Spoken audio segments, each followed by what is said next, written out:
Julian here, pretty green vinyl guy. Pretty excited. I got my first subscriber. It's a beautiful day in paradise. I think I've got like 8 people that watched my first video. I'm on a roll. So let's keep it going. I don't know if I'm a part of the vinyl community or not, but I saw this 100 subs contest by Julian Lopez. And he had five questions. So here goes. Let's go through them. Show an album from your childhood. Well, I'm going to go with Van the Man, Van Morrison's Moondance. I probably heard this album every Sunday morning for my entire childhood. My parents were Van Morrison mad. They were both, and me too, we were all born in Belfast. My mom actually went to school and she says she dated Van Morrison. Who knows? But yeah, my parents had the entire Van Morrison collection. But this baby, Moondance, like I say, every Sunday morning, every Saturday night, we listen to this album nonstop. So this is definitely a childhood memory album, and it's a fantastic album, honestly. You know, it carried on through me, and I love Van Morrison, and this is a great album, classic for sure. Okay, an album that people wouldn't expect you to listen to. Well, you know, probably for me, my friends wouldn't think that I would listen to metal. And I don't have a huge metal collection, but one album that I love is Metallica, the Black Album. How can you not love this album? It's classic. Sometimes you just want to put a record on and turn it up really loud. And I mean, Enter Sandman, right? The Unforgiven, just classic album. You know, I've tried other Metallica albums, and I can't honestly say that I really like them that much. They have other great songs.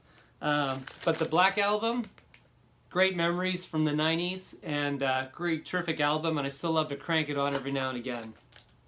Okay, number 3, favorite live album. So I thought about this quite a bit, and I've watched a few of the videos that other people have posted on this 100 subs contest, and I think this is a clever one. I think you're going to like this one. How about Nirvana Unplugged in New York? Huh? Classic live album. Yeah, I mean, this was the definitive Nirvana album, considering it was a live compilation, and such a great album. This one never gets old. I remember when this came out, I had it on tape, on cassette tape, and it probably was in my car for 3 years straight, just playing. This is my live album pick. Classic. Favorite album from an artist that went solo. This one was another one really you could think about a lot. I mean, so many great people come to mind. I was turning towards Peter Gabriel. Even the new Roger Waters album, I think, is a fantastic album. But this is one that you never hear talked about on the VC, and it's Noel Gallagher. Of course, Noel was part of the brothers that formed Oasis.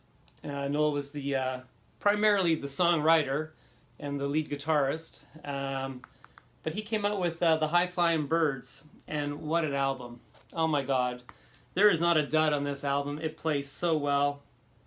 I saw this tour when it came to Vancouver, and it was fantastic live. I mean, Noel Gallagher is a huge hero of mine, and this is a fantastic album. So, former Oasis lead guitarist and chief songwriter. They call him the Chief. Noel Gallagher's High Flying Birds. Check it out. I never hear people talk about Oasis or the Gallagher brothers on the vinyl community.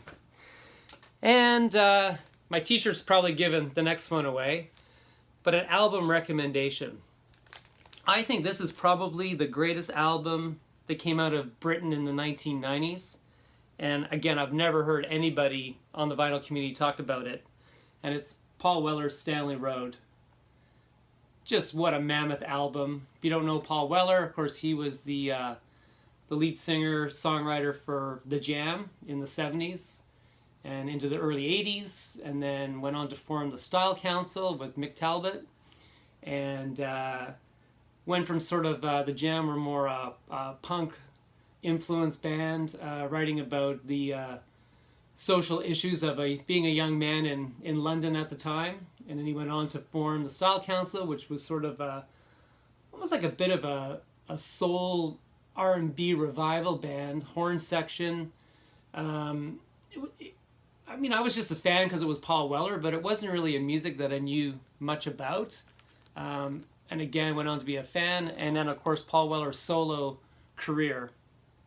But this was the album that really lifted his solo career to the status that he had achieved in the two previous bands that he was in. I think. I mean, this cemented him as God in England. And Stanley Road is just such a fantastic album.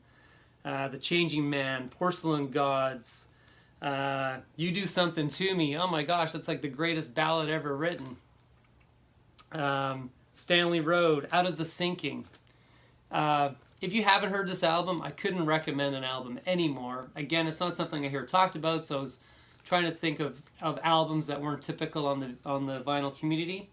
And I saw him live in Vancouver, in a small club here called the Commodore, which only holds about maybe 1,500 people. There's no seating, it's open general admission, and I know to see him in the UK, you'd have to, you know, sell your house to buy a ticket. And it's amazing when these acts come to Vancouver where they're not really as well known.